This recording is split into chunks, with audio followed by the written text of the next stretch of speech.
உதயயுகம் FM ஸ்டேஷன்ல கேட்க ஆரம்பிச்சிருக்கீங்க. இந்தியாவை என்று ஆனந்தி என் வருண். வணக்கம், குட் மார்னிங். நான் இப்படி சிரிக்காம சோகமா இருக்கனே, இப்படி சிரிச்சுக்கிட்டே வணக்கம் சொல்றீங்களே, கொஞ்சம் கூட உங்களுக்கு இங்கீதமே இல்லையா? இல்ல மனசுக்குள்ள சங்கீதமே இல்லையா? ஏன் டாடி பேசுற? அப்படி நீ சோகமா இருக்க மாதிரி தெரியல. அப்படி நீ சோகமா இருந்தா கூட இன்னொருத்தங்களை அட்டாக் தானே பண்றீங்க. அப்பவே சொன்னாங்க டிவில டெய்லி உங்களை பாக்குறவங்க உங்க ரியாக்ஷனே சரியில்லை அப்படின்னு சொல்லிட்டு. ஓகே, ஆனா நீ ஏன் இப்படி இருக்க? அப்படி இருக்கு ட்ரை பண்ண அப்படிங்கறத கொஞ்சம் டீடைலா சொல்லி பார்ப்போம். தெரியலங்க, லைஃப்ல வந்து சந்தோஷமா இருக்குமா சோகமா இருக்குமான்னு நம்மளுக்கே தெரியல. ஏன்னா காலையில ஒரு மாதிரி இருக்கு பிளிஸ்ஃபுல்லா, ஈவினிங் பாத்தீங்கன்னா அப்பா ஃபுல்லா ட்ரெயின் பண்ணிட்டு விட்டுட்டாங்களே, நம்ம எதுக்காக வாழ்றோம், ஆஃபீஸ்க்கு போறோம், காம்படிட்டிவான லைஃப் போறோம், சம்பாதிக்கிறோம், திருப்பியும் அது பத்தவே மாட்டேங்குது, இப்படி ஓடிட்டே இருக்கோமே. இந்த ரன்னிங் ரேஸ்க்கு ஒரு முடிவே இல்லையா? இது 100 மீட்டர் ரேஸா இல்ல ரிலே ரேஸானே எனக்கு ஒரு டவுட் வருது. இவ்வளவு சின்ன வயசுல உனக்கு இவ்வளவு பெரிய பிரச்சனையா? சின்ன வயசு பெரிய வயசுலாம் இல்லை நந்தி. இப்போ இந்த காலகட்டத்தில் எல்லாருக்குமே வந்து குட்டி பிரச்சனை கூட பெருசாக தான் தெரியுது. ஆமாம், அது ஏன் அப்படின்னா, இது நான் இப்படி சொல்லி கொஞ்சம் சிரிப்பேன், என்னடா இப்படிலாம் பேசுகிறேன் அப்படின்லாம் யோசிப்பேன். நான் யோசிச்சு பாருேன், ஒரு கல் அதுதான் பிரச்சனையா, அது அங்கே வச்சு பார்த்தா குட்டியாக இருக்கும், பக்கத்தில் வச்சு பார்த்தா பெருசாக இருக்கும். அதான் பிரச்சனையை மட்டுமே ஃபோக்கஸ் பண்ணால் அது பெருசாக தான் தெரியும். வீசி அடிச்சனா உங்கள் கண்ணிலே வந்து விழுந்துடும். பட் எனவே ஜோக்கா அது மாதிரிலாம் பேசிட்டு இருக்காம எனக்கு ஒரு கயிறு தேவைப்படுது ஆனந்தி இப்போ. ஓகே, அந்த கயிறு என்ன அப்படிங்கிறது எனக்கு தெரியும். இன்னைக்கு வந்து வேர்ல்ட் சூசைட் ப்ரிவென்ஷன் டே. ஸோ நீ சூசைட் பண்ணுறதுக்கான விஷயங்கள் பற்றியே பேசக்கூடாது, எப்படி ப்ரிவென்ட் பண்ணலாம் அப்படிங்கிறத பற்றி பேசணும். இல்லை, நான் வந்து ஒரு பெரிய வால்க்கு கீழே ஒரு சேலஞ்ச் மாதிரி நின்றுருக்கேன். ஒரு கயிறு இருந்தால் தானே பட்டுன்னு போட்டு என்னால் மேலே ஏற முடியும். அதுக்குள்ளே என்ன தப்பாக எடுத்துட்டீங்களே. சரி, ஓகே, தெரியாமல் தப்பாக எடுத்துட்டேன். எனிவேஸ், இந்த வேர்ல்ட் சூசைட் ப்ரிவென்ஷன் டேல நம்ம பொறுப்பாக என்ன பேச போகிறோம் அப்படிங்கிறத சொல்லு. அப்பனா பேசாம தான் இருக்கணும், பொறுப்பா வர பேசணும்னு சொல்லிட்டீங்க. இன்னைக்கு வந்து பாத்தீங்கன்னா மெயின் மேட்டருங்க, நம்ம முத்திரை கத்துப்போம். அந்த டைம்ல உங்களுக்கே தெரியும்ல, இந்த முத்திரை எல்லாம் கத்துக்கிட்டீங்கன்னு வச்சுக்கோங்களேன், யோசிக்க ஆரம்பிச்சிட்டோம் அப்படின்னாலே உடனே உங்களுக்கு ஞானோதயம் வந்துடும், விளக்கிங்க ஏரியா ஆரம்பிச்சிடும். அப்படிலாம் இல்லைங்க, நீங்க எடுத்த முடிவு எவ்வளவு தப்புன்னு உங்களுக்கே புரியும். நீங்க செல்ஃப் எவாலுவேட் பண்ணிட்டு உங்க முடிவு நீங்க மாத்திப்பீங்க. அதனால தான் முத்திரை எல்லாம் கத்துக்கிறாங்க. ஆமா, all you need is peace. அதுக்காக முத்திரை கத்துப்போமா? பார்க்கலாம்.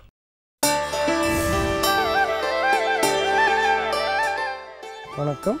விரல்களே மருத்துவர் மற்றும் நலம்பெறும் முதிரைகள் வரிசையில் இன்றைக்கி நம்ம பார்க்க போகிறது வந்து பெண்களுக்கான ஒரு சிறப்பு நோய்க்கான தீர்வு.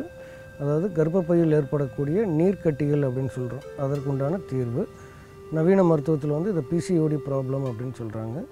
இதுக்கு இந்த மாதிரியான நோய் இருந்துச்சுன்னா என்னென்ன அறிகுறிகள் அப்படின்னு நம்ம பார்த்தோம்னா, முதல்ல வந்து இந்த மாதிரி நோய் இருப்பவர்கள் கொஞ்சம் உடல் பருமனாக இருப்பார்கள், குண்டாக இருப்பாங்க. இரண்டாவது, அவர்களுக்கு வந்து முறையற்ற மாதவிடாய் இருக்கும். அதாவது காலம் தாழ்த்தி வருவது அல்லது அடிக்கடி வருவது, 2-3 மாதங்கள் கூட இந்த மாதிரி மாதவிடாய் ஆகாமல் இருப்பது, இதெல்லாம் இருக்கும். அப்புறம் அந்த மாதிரியான காலகட்டங்களில் வந்து அதிக உதிரப்போக்கு இருக்கும். தொடர்ந்து வந்து 15 நாட்கள் 20 நாட்கள் கூட இந்த மாதிரி உதிரப்போக்கு இருக்கும். அவங்களுக்கு வந்து தாடையிலெல்லாம் முடி வளர்ந்துருக்கும், ஒரு மாதிரியான ஒரு ஆண் தன்மை உள்ள தோற்றத்தோடு இருப்பாங்க. பொதுவாக வந்து ஈஸ்ட்ரோஜன் அப்படின்ற சொல்லக்கூடிய அந்த ஹார்மோன் குறைபாடுகள் ஒரு காரணமாக சொல்லப்படுது. இரண்டாவது வந்து இவங்களுக்கு உணவு பழக்கத்தின் மூலமாகவும் பெண்களுக்கு வந்து எளிதாக இந்த நோய் வந்து தொற்றிவிடுகிறது. எனவே இந்த நோய் வந்துருச்சு அப்படின்னா அதை சரி பண்ணிவிட்டு அதுக்கப்புறம் அவர்கள் திருமணம் செய்வது நல்லது அப்படின்றது நாங்கள் வலியுறுத்துகிறோம். ஏன்னா சரி செய்வது என்பது மிக மிக எளியது. இது சரி பண்ணாமல் அவங்க திருமணம் செஞ்சு போனாங்கன்னா குழந்தையின்மை அப்படின்ற ஒரு முக்கியமான பிரச்சனையை அவங்க சந்திக்கிறாங்க. கர்ப்பப்பை நீர்க்கட்டிகளுக்கான தீர்வுகள் அப்படின்னு பார்க்கும்போது 3 முதிரைகளை நம்ம சொல்லலாம். முதல் முதிரை வந்து பார்த்திங்கன்னா சமுத்திர முதிரைன்னு ஒரு முதிரை இருக்குது. இந்த சமுத்திர முதிரை முதலாக செய்யணும். இரண்டாவது வந்து சூரிய முதிரை செய்யணும். மூன்றாவது யோனி முதிரை செய்யணும். இந்த 3 முதிரைகளையும் ஒன்றன் பின் ஒன்றாக வரிசையாக 20-20 நிமிடம் செய்ய வேண்டும். எப்படி செய்கிறதுன்னு இப்போ நம்ம பார்ப்போம். முதல் முதிரை வந்து சமுத்திர முதிரை செய்கிறதுக்கு 2 கைகளிலும் இந்த நீர் சுருக்கி முதிரை அப்படின்ற முதிரை வைக்கணும். நீர் சுருக்கி முதிரை இப்படி இந்த 2 கையிலையும் நீர் சுருக்கி முதிரை வச்சுட்டு அப்படியே உங்களுடைய வலது கையினுடைய உள்ளங்கையை வந்து இப்படி திருப்பி இடது கையினுடைய 3 விரல்கள் மேலே இப்படி 3 விரல்களையும் வைக்க வேண்டும். பாருங்கள், இந்த மாதிரி மிகவும் எளிமையான முதிரை, ஆனால் கொஞ்சம் கவனமாக செய்யணும். இடது கையினுடைய 3 விரல்களும் மேல் நோக்கி இருக்க வேண்டும், வலது கையினுடைய 3 விரல்களும் கீழ் நோக்கி இருக்க வேண்டும். ஒன்றன் மேல் ஒன்றாக இப்படி வச்சுக்கணும். இந்த முதிரைக்கு பேர் வந்து சமுத்திர முதிரை. இது நீங்கள் முதல்ல செய்யணும். இரண்டாவது முதிரை சூரிய முதிரை. மோதிர விரலை மடித்து உள்ளங்கையில் வச்சு பெருவிரலை வந்து அதன் மேலே வச்சுக்கணும். இப்போ இது உள்ளங்கையில் தொடணும், மோதிர விரல் வந்து உள்ளங்கையில் தொடணும். இது இரண்டாவது முதிரை சூரிய முதிரை. மூன்றாவது முதிரை யோனி முதிரை. எப்படி செய்கிறதுன்னு பாருங்கள். உங்களுடைய 2 கை விரல்களையும் உள்பக்கமாக இப்படி கோர்த்துக்கணும். இப்படி கோர்த்துட்டு கொஞ்சம் அழுத்தம் கொடுத்து இந்த நுனியில் வந்து துடிப்பை உணர வேண்டும். இந்த மாதிரி 3லேயும் துடிப்பை நீங்கள் உணர வேண்டும். ஆள்காட்டி விரல் 2ஐயும் இப்படி நீட்டி ஒன்றோடு ஒன்று தொடர வேண்டும். தொட்டுட்டு உங்களுடைய பெருவிரல் நுனியை கொண்டு வந்து சுண்டு விரல் நுனியில் தொடணும். இந்த இடத்துல ஒரு கவனிப்பு என்ன அப்படின்னா, வலது கை சுண்டு விரல் நுனியில் இடது பெருவிரலை தொடணும், இடது சுண்டு விரல் நுனியில் வலது பெருவிரல் நுனியை தொடணும். இந்த மாதிரி தொட்டு வச்சுருக்கணும். பாருங்கள் எப்படி வச்சுருக்கிறேன்னு. இந்த முதிரைக்கு பெயர் யோனி முதிரை. இப்படி 3 முதிரைகளையும் ஒன்றன் பின் ஒன்றாக வரிசையாக செய்ய வேண்டும். முதல்ல சமுத்திர முதிரை, அடுத்தது சூரிய முதிரை, அடுத்தது யோனி முதிரை. இந்த 3 முதிரையும் வரிசையாக செஞ்சு முடிச்சிடணும். 20-20 நிமிடம் செய்ய வேண்டும். பொதுவாக நம்ம இந்த முதிரைகள் செய்வதற்கு ஒரு குறிப்புகள் கொடுக்குறோம். அதாவது சாப்பிட்ட உடனே செய்யக்கூடாது, நடந்துக்கிட்டு செய்யக்கூடாது, குளித்து முடித்த உடனே செய்யக்கூடாது, அதே மாதிரி வெறும் தரையில் உட்காந்து செய்யக்கூடாதுன்ற குறிப்புகள் இருக்குது. இதையும் கொஞ்சம் கவனமாக வச்சுக்கோங்க. இந்த மாதிரி முதிரைகளை எல்லாம் பயன்படுத்திட்டு நாம் சில மூலிகைகளையும் பயன்படுத்துவதன் மூலமாக முழுமையான இலகுவாக நம்ம இந்த நோயை நம்மகிட்ட வந்து விரட்ட முடியும். ஏன்னா இந்த பிசிஓடி ப்ராப்ளம் அப்படின்னு சொல்லக்கூடிய கர்ப்பப்பை நீர்க்கட்டிகள் வந்து நிறைய பெண்கள் அவதிப்படுறதை பார்க்குறோம். அதிலேருந்து வெளியில் கொண்டு வர்றதுக்கான ஒரு அருமையான தீர்வுகள் இன்றைக்கி நம்ம சொல்லிகிட்டு இருக்கிறோம். மூலிகைகள் அப்படின்னு பார்த்திங்கன்னா லவங்கப்பட்டை உங்களுக்கு எல்லாருக்கும் தெரியும். சமையலில் நம்ம பயன்படுத்தக்கூடிய ஒரு அருமையான மூலிகை. அந்த மூலிகையை வந்து அரைச்சி பொடி பண்ணி வச்சுக்கோங்க. அதே மாதிரி நாட்டு மருந்து கடைகளில் கிடைக்கக்கூடிய அசோகப்பட்டை அப்படின்னு ஒரு மூலிகை கிடைக்கும். அதையும் வந்து நீங்கள் வாங்கி சுத்தம் பண்ணி அரைச்சி பொடி பண்ணி வச்சுக்கோங்க. நல்லா பொடி பண்ணி சலித்து நைஸாக எடுத்துக்கணும். ரெண்டையும் சம அளவு எடுத்து தேனில் வந்து நல்லா ஊற வச்சுருங்க. ஒரு டப்பாவில் போட்டு தேனில் இது ஒரு 10 கிராம், அது ஒரு 10 கிராம் அளவுக்கு போட்டு 1/4 லிட்டர் தேனில் ஊற்றி நல்லா கலந்து வச்சுருங்க. தினந்தோறும் காலையில் எந்திரிச்சோன்னே வெறும் வயிற்றில் ஒரு ஸ்பூன், பெரிய ஸ்பூன், டேபிள் ஸ்பூன் அளவுக்கு எடுத்து சுடு தண்ணியில் நல்லா கொதிக்கிற தண்ணியில் கலந்து ஆற்றி வெது வெதுப்பான சூடு வந்த உடனே அதை குடிங்க. தினந்தோறும் இதை செஞ்சுட்டு வாங்க. 21 நாள் வந்து இந்த மூலிகையையும் இந்த 3 முதிரைகளையும் தொடர்ந்து பயன்படுத்திட்டு வாங்க. அடுத்த மாதம் உங்களுக்கு வந்து அந்த சுற்று சரியாக அமைவதற்கு கண்டிப்பாக துணையாக இருக்கும். ஏன்னா இது வந்து பெண்களுக்கு உண்டான ஒரு அடிப்படையான பிரச்சனை. இதுக்கு தீர்வு கிடைச்சிச்சினாலே உங்களுக்கு பலவிதமான தொந்தரவுகள் இருக்காது. உடம்பு பெருக்காது, அதே சமயத்தில் முகத்துலலாம் முடி முளைக்காது, பரு வராது, அழகான தோற்றம் கிடைக்கும். அடிப்படையாக மனம் வந்து அமைதியாக இருக்கும், ஆனந்தமாக இருக்கும்.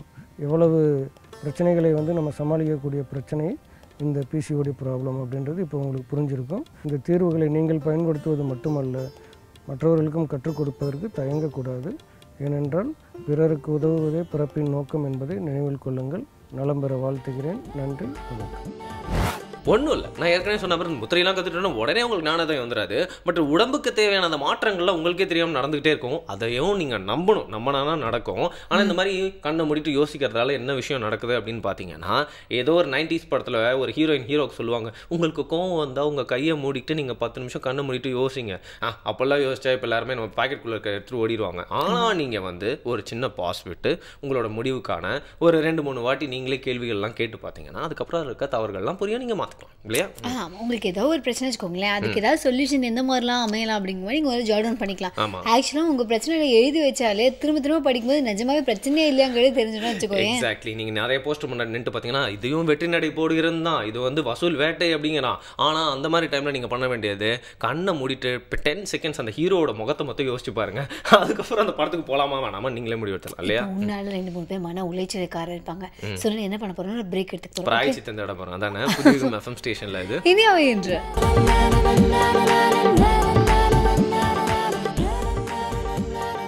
Welcome back. புதிய எஃப்எம் ஸ்டேஷனில் கேட்டுருக்கீங்க. இனியாவே என்று with Ananthi and Varun join the club அப்படின்னு சொல்லி நம்ம டாக்டர் நிவேதா வந்துருக்காங்க.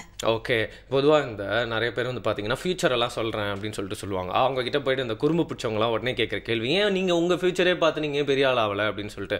பட் அப்படி எல்லா விஷயத்துலையும் நம்ம வந்து லாஜிக் பேச முடியாது அப்படின்னு சொல்லலாம் இல்லையா? அவங்களுக்கு ஒரு பார்ட் இருக்குது. அவங்க கிட்ட வந்து பயன் பெறுறவங்கன்னு ஒருத்தவங்க இருக்காங்க, அந்த பயனை வந்து கொடுக்குறவங்கன்னு ஒருத்தவங்க இருக்காங்கல்ல, அவங்க பார்ட் வந்து எல்லாருமே ப்ளே பண்ணி ஆகணும் இல்லையா? சில நேரங்களில் எப்படி இருக்கும் தெரியுமா? அதாவது இப்போ இந்த மாதிரி ஆஸ்ட்ராலஜர் கிட்ட நீங்கள் போறீங்கன்னு வச்சுக்கோங்களேன், அவங்க வந்து சொல்லுவாங்க, ப்ரெடிக்ட் பண்ணுவாங்க, இந்த மாதிரி உங்களுக்கு வந்து நீங்கள் இந்த வருஷம் வந்து வண்டியை கையிலே எடுத்துறாதீங்க, இட்ஸ் வெரி டேஞ்சரஸ் அப்படின்றாங்க. ஓகேவா? அவங்க எதுக்காக சொல்கிறாங்களோ இல்லையோ, அதாவது அது எப்படி எடுத்துக்கிறோம் நம்ம அப்படிங்கிறது இருக்கிறது ரொம்ப முக்கியமான ஒரு விஷயம் அப்படின்னு சொல்லலாம்.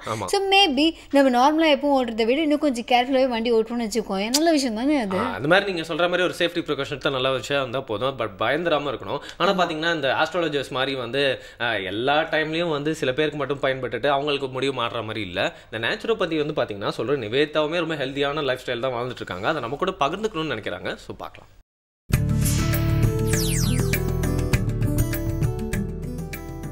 நேற்று தண்ணி குறைவாக இருந்துச்சு அப்படின்னம்னா என்னென்ன மாற்றங்கள் வரும் அப்படின்னு பார்த்தோம். அதாவது அனிமிக் நேச்சர் வர்றது, லோ ப்ரெஷர் ஆகிறது, இம்யூனிட்டி குறையிறது, ரத்தத்தில் மாற்றங்கள் ஏற்படுறது, இதெல்லாம் பார்த்தோம். இன்றைக்கி அதோட தொடர்ச்சியாக ஒவ்வொரு பாகங்களையும் என்னென்ன மாற்றங்கள் ஏற்படும் அப்படின்னு பார்க்கலாம். பொதுவாக வாழ்க்கையுடைய ஆதாரமாக இருக்கிறது காற்று. இப்போ இந்த காற்றை உள்வாங்கி வெளியில் விடக்கூடிய வேலையை செய்கிறது யார் அப்படின்னம்னா லங்ஸில் இருக்கக்கூடிய அல்வியோலை, சின்ன சின்ன காற்று பைகள் சொல்லுவோம். இந்த காற்று பைகள் வந்து நல்லா சுருங்கி விரியுது அப்படிங்கிறப்போ நிறைய காற்றை உள்ளே வாங்கி கழிவு காற்றை முழுமையாக வெளியில் தள்ள முடியும். ஆனால் இது நீர் குறைவாக இருக்குது அப்படின்னம்னா இந்த காற்று பைகள் வந்து சுருங்க ஆரம்பிச்சிடும். அப்போது அதோடைய கெப்பாசிட்டி, அதோடைய டோன் குறைஞ்சு, எலாஸ்டிசிட்டி குறைஞ்சு, அதனால் முழுமையாக விரிஞ்சு நிறைய காற்றை உள்வாங்க முடியாது. அதே மாதிரி கழிவு காற்றுகளையும் முழுமையாக வெளியில் தள்ள முடியாது. மேக்ஸிமம் இன்றைக்கி ஆஸ்தமேட்டிக் பீப்புள் ஆர் சளி பிடிச்சிருக்குது இந்த மாதிரி இருக்கிறவங்களுக்கு எல்லாத்துக்கும் அடிப்படை காரணம் பார்த்தீங்க அப்படின்னம்னா ரியலி அவங்க காற்று தேவையை விட காற்று உள்வாங்கிக்கிறதுக்கான கெப்பாசிட்டி அந்த காற்று பையில் இல்லாமல் இருக்கிறது தான் அடிப்படை காரணமாக கண்டுபிடிச்சிருக்காங்க இன்றைக்கி ரிசர்ச்சஸில். அதனால் ஆஸ்தமேட்டிக் பீப்புள் வந்து it is a cry for ஏர் அப்படிங்கிறத விட they are cry for water. அதாவது தண்ணிக்காகத்தான் நிறைய ஏங்குறது. அந்த தண்ணியோடைய பிரச்சனை தான் காற்று குறைபாட்டுக்கு அடிப்படை ஆதாரமாக இருக்குது. அதே மாதிரி நம்மளுடைய ஜவ்வுகள், அதாவது நம்முடைய மூக்கு பக்கத்தில் கூடிய சைனஸ், அதாவது மெம்பரைன்ஸ், இந்த மெம்பரைன்ஸ் எல்லாம் தண்ணியோடைய அளவு குறைஞ்சிருச்சு அப்படின்னம்னா ட்ரை ஆக ஆரம்பிச்சிடும். இந்த ட்ரைனஸ் இருந்தது அப்படின்னம்னா தூசுக்கள் வந்து ஈஸியாக உள்ளே போயிடும். அந்த ட்ரைனஸ் இல்லாமல் இருக்கிறதுக்காக மியூக்கஸ் லேயர் வந்து வளவளப்பாக இருந்தது அப்படின்னம்னா அங்கே வந்து நிறைய தூசுக்கள் இதெல்லாம் ஏதாவது உள்ளே சுவாசிக்கிறப்போ அது எல்லாமே வந்து உறிஞ்சப்பட்டு சுத்தமான காற்று உள்ளே போகும். இதனால் நம்ம உறிஞ்சக்கூடிய அந்த சுவர், அதாவது வந்து வால் ஆஃப் த நாஸ்ட்ரல், அந்த நோஸ் பேசேஜ், அதில் எந்த மாற்றமும் ஏற்படாது.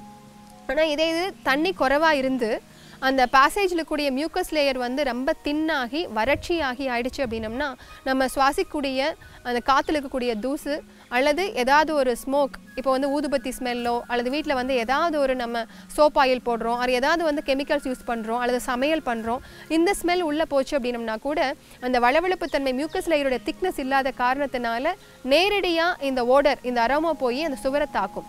இதனால் அதில் சென்சிட்டிவிட்டி டெவலப் ஆகி அங்கே இருக்கக்கூடிய நர்வ், அந்த ஆல்ஃபாக்டரி நர்வ் வந்து டிஸ்டர்ப் ஆகி இமீடியட்டாக நம்மளுக்கு கண்டினியூஸாக தும்மல் வர்றது, அலர்ஜிக் ரியாக்ஷன்ஸ் ஆகிறது இதெல்லாம் ஏற்படும். ஆனால் இது வந்து முழுக்க முழுக்க நீருடைய பற்றாக்குறை. அந்த நீர் பற்றாக்குறையினால் வறட்சியான அந்த மியூக்கஸ் லேயர்னால் ஏற்படக்கூடிய மாற்றம். இது வந்து நாசி, அதாவது மூக்குடைய அப்பர் ரெஸ்பிரேட்டரி ட்ராக்லையும் லோவர் மேல் அண்ட் உள் இதில் இருக்கக்கூடிய மாற்றத்தில் ஏற்படக்கூடியது நீர் பற்றாக்குறையினால இந்த ரெண்டு பக்கம் ஏற்படக்கூடிய மாற்றத்தை இப்போ பார்த்துருக்கோம். நரம்புகள்லையும் அதே மாதிரி நர்வுடைய டோன் வந்து குறைய ஆரம்பிச்சிடும். முதுகுத்தண்டில் வந்து முதுகுத்தண்டுவிட நீர், செரிப்ரோஸ்பைனல் ஃப்ளூயிட் அப்படின்னு சொல்லிட்டு இருக்குது. இந்த ஃப்ளூயிட் வந்து குறைஞ்சி போச்சு அப்படின்னம்னா மைக்ரேன் ஹெடேக் வந்து ஏற்படும். நம்மளுடைய ஒத்தர தலைவலி அல்லது தொடரும் தலைவலி இருக்கிறது, வெயிலுக்கு போயிட்டு வந்தோம் அப்படின்னம்னா நம்மளுக்கு தலைவலி இருக்கிறது, இதெல்லாம் ஏற்படும். மூளையில் வந்து நம்மளுடைய நீருடைய அளவு குறைஞ்சிச்சு அப்படின்னம்னா அங்கே இருக்கக்கூடிய மசில்ஸ் வந்து டைட்டன் ஆக ஆரம்பிக்கும், ஸ்டிஃபாக ஆரம்பிக்கும். அதனால் வந்து தலையெல்லாம் பாரம் ஏற்படுறதை நம்மளால் உணர முடியும்.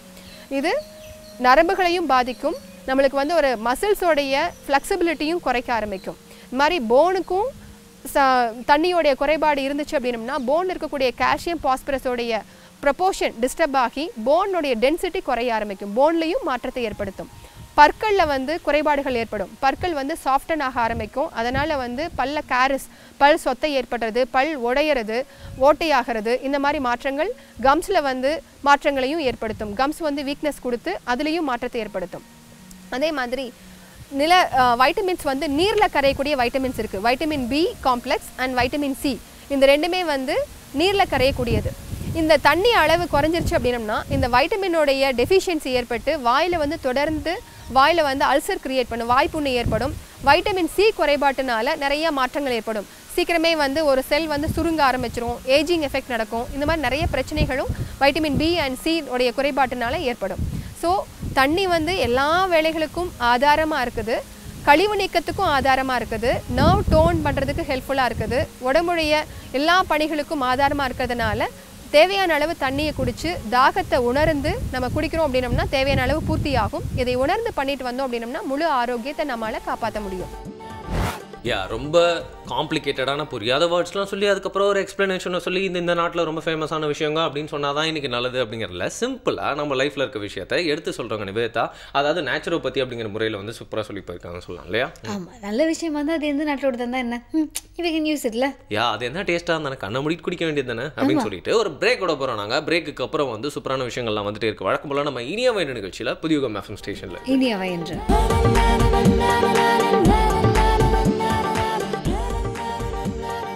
Welcome back. புதிய யுகம் எஃப்எம் ஸ்டேஷனில் கேட்டுருக்கீங்க. இனியவை என்று வத்னி ஆனந்தி அண்ட் வருண். மாற்றம் ஒன்றுதான் மாறாதது அப்படிங்கிறது வந்து கண்டிப்பாக எந்த விஷயத்துக்கு பொருந்தோ இல்லையோ இந்த விஷயத்துக்கு நல்லாவே பொருந்தது. கரெக்டாக சொன்னீங்க. எல்லாருமே போயிட்டு கடவுள் முன்ன நின்று இருந்தாங்களா, கடவுளே எனக்கு இந்த வாழ்க்கையில் நீங்கள் தான் எதாவது கொடுக்கணும்னு சொல்லிட்டு. உனக்காக பாரு, நான் வந்து சூரியனை கொடுத்துருக்கேன், கடலை கொடுத்துருக்கேன், காற்று கொடுத்துருக்கேன், ஏன் நீ சுவாசிக்கிறதுக்கு ஆக்சிஜன் கூட கொடுத்துருக்கேன், இப்போ நின்றுருக்கேன்னா உனக்கு உயிரும் நான் தான் கொடுத்துருக்கேன், நீ என்ன திருப்பி என்கிட்டயே வந்து கேட்டிருக்க, நீ ஏதாவது எனக்கு கொடுக்கணும்ல அப்படின்னு கேட்டாராம். அதே மாதிரி புதுச்சேரி சரவணன் சார் வந்தார். அப்போ வந்து கடவுளே அவர்கிட்ட கையேந்தி அப்படின்னாரா. ஏன்னா புதுச்சேரி சரவணன் சார் தான் கடவுள் கொடுத்து இயற்கையை வச்சே திருப்பி ஏதாவது சமைச்சு திருப்பி கொடுக்குறாருல. நான் அவர்கிட்ட எந்த காசுலாம் வாங்கலங்க. ஆனா நீ சாப்பாடு மட்டும் வாங்கிருக்க அப்படிங்கிறது தெரியுது. ஏன்னா அவர் சாப்பிடறதுனால தான் நீ வந்து அவரை பத்தி இவ்வளவு புகழ்ந்து நேச்சுரலா பேசுறேன். அதனால இன்னைக்கு என்ன ரெசிபி காத்துட்டு இருக்குன்னு பாத்தலாமா?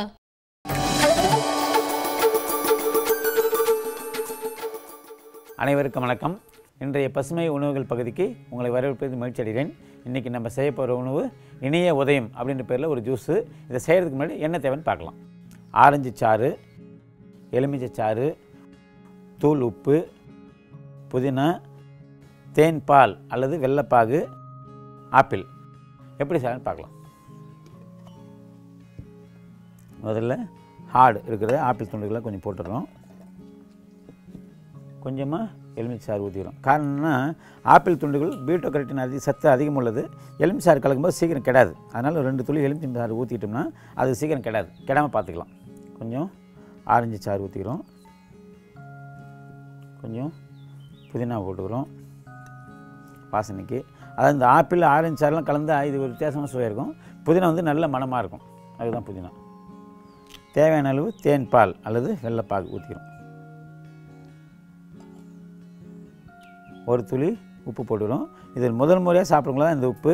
அடுத்த முறையாக 2வது முறை 3வது முறை பண்ணும்போது இதுக்கு உப்பு தேவையில்லை. காரணம் புதினாவிலே வந்து தேவையான அளவு தாது உப்பு இருக்கும். அந்த ருசி பழகிறதுனா அந்த உப்பே போதுமானதாக இருக்கும். கொஞ்சம் தண்ணி.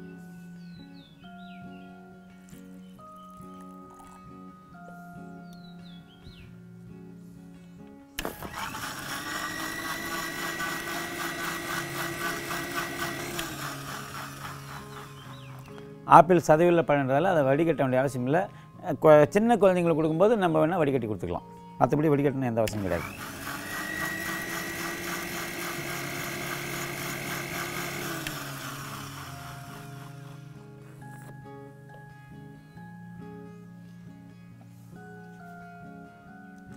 இந்த புதினா மணமும் ஆப்பிளோட சுவை ரொம்ப சூப்பராக இருக்குது. சுவையான இனிய உதயம் ஜூஸ் ரெடி. இது வந்து குழந்தைகள் பெரியவர்கள் எல்லாருமே கொடுக்கலாம். காரணம்னா இதில் வந்து ஆரஞ்சு ஜூஸு, சாறுள்ள பழங்கள், சதையுள்ள பழங்கள், எலுமிச்சம் சாறுள்ள பழம், புதினா வந்து இலை தாவர வகை. இந்த இலையை போட்டுக்கிறோம். இந்த வாசனையான புதினா இலையோடு இந்த ஆப்பிள் ஜூஸ், ஆரஞ்சு ஜூஸ் கலந்து சாப்பிடும்போது ரொம்பவே சூப்பராக இருக்கும். காலை வேளையில் இது குடிக்கிறது ரொம்ப நல்லது. பெருமத்திலையும் குடிக்கலாம். இது மருந்தாகவும் பயன்படும். ஏன்னா நிறைய மருந்து போட்டு தான் கலந்துக்கிறோம். மருந்தாகவும் பயன்படும். எப்போ குடித்தாலும் இது வந்து கூல்ட்ரிங்க்ஸ் மாதிரி நல்லாயிருக்கும். இது வந்து அவ்வளோ சீக்கிரம் கிடையாது. காரணம் எலுமிச்சை ஜூஸு கலந்துட்டோம். எலுமிச்சை எப்போ கலக்கிறோமோ அப்போ இது வந்து ப்ரிசர்வேட்டிவ், இயற்கை ப்ரிசர்வேட்டிவ். எலுமிச்சை இயற்கை ப்ரிசர்வேட்டிவ் எப்போ கலந்துட்டோமோ ஜூஸ் வந்து 6 மணி நேரத்துக்கு கிடையாது.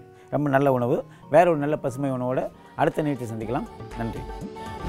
சார் மூலியமாக நம்ம பயன்பட்டு இருக்கோம். அதே மாதிரி வந்து நம்ம வாழ்க்கையில் நிறைய பேருக்கு இருந்து பயன்பட்டு இருக்கோம் அப்படின்னு சொல்லலாம். பொதுவாக பசங்களோட சைக்காலஜி ஆனந்தி உங்களுக்கே தெரியும் அப்படின்னு நினைக்கிறேன். ரியல் லைஃப்பில் நீங்களே வந்து ப்ராக்டிக்கலாக சொல்லப்படாத நிறைய பார்த்துருப்பீங்க. இந்த பசங்களுக்கு வந்து எப்பவுமே டிப்ரெஸ்டாக இருக்கும்போது ஏதாவது ரேண்டமாக ஒரு பெண் நண்பர் தோழிக்கு வந்து கால் பண்ணிட்டாங்க அப்படின்னா அவங்ககிட்ட எல்லா பிரச்சனையும் கூட்டிட்டாங்க அப்படின்னா ரொம்ப நல்லா ஆயிருமா. இது வந்து நேச்சுரலாக இருக்க ப்ராக்டிக்கலான ஒரு விஷயம். நிறைய பேர் வந்து அவங்க லைஃப்பில் கடந்து வந்திருப்பாங்க அப்படின்னு நினைக்கிறேன். அந்த பெண் தோழி அதை பற்றி எல்லாருக்கிட்டையும் சொல்லிட்டா யா இல்லை அந்த மாதிரி யாரும் இருக்கக்கூடாது இல்லையா? ஸோ அந்த மாதிரி உங்களுடைய வந்து நீங்கள் கொஞ்சம் பேட் டேஸ்லாம் இருக்கும்போது சப்போஸ் நீங்கள் ரொம்ப லோன்லியாக ஃபீல் பண்ணீங்கன்னா உங்ககிட்ட பேசுறதுக்காக ஒருத்தங்க இருக்காங்க. ஸோ அந்த மாதிரி அமைப்பில் இருந்தால் நீங்கள் நம்ம கூட வந்து அவங்க பல விஷயங்கள்லாம் ஷேர் பண்ண போகிறாங்க. ஏன் அப்படின்னா இப்போ நம்ம ரொம்ப ஜாலியாக பேசிட்டு இருக்கோம். நம்ம அந்த லோன்லினஸ் பற்றி நமக்கு தெரியாது. ஏன்னா நமக்கு லைட்லாம் போட்டு வந்திருக்காங்க. ஸோ நம்ம 2 பேர் இருக்கோம். எதுவும் நம்ம மைண்ட்ஸில் வந்து பெருசாக யோசிக்கலாம். தனியாக விட்டா கூட பேசிட்டு இருப்போம்.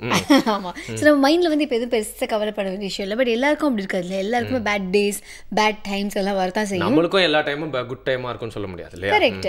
ஸோ அது எப்படி நம்ம தாண்டி குதிச்சு போகிறது, அந்த ஹை ஜம்ப் பண்ணுறது வந்து எந்த அளவுக்கு ரொம்ப எசென்ஷியலான ஒரு விஷயம். அதை எப்படி பண்ணுறது அப்படின்னு பற்றி பேசுறதுக்காக தான் இன்னைக்கு நம்மளுடைய கெஸ்ட் வந்து பல விஷயங்கள். கிரேட். ஜம்ப் பண்ணாதீங்கப்பா, ஹை ஜம்ப் பண்ணுங்க, லாங் ஜம்ப் பண்ணுங்க அப்படின்னு சொல்லிட்டு ரொம்ப பாசிட்டிவாக நிறைய விஷயங்கள் வந்து வேர்ல்ட் சூசைட் ப்ரிவென்ஷன் டேல வந்து சொல்றதுக்காக ஒரு சூப்பரான கெஸ்ட் வந்திருக்காங்க.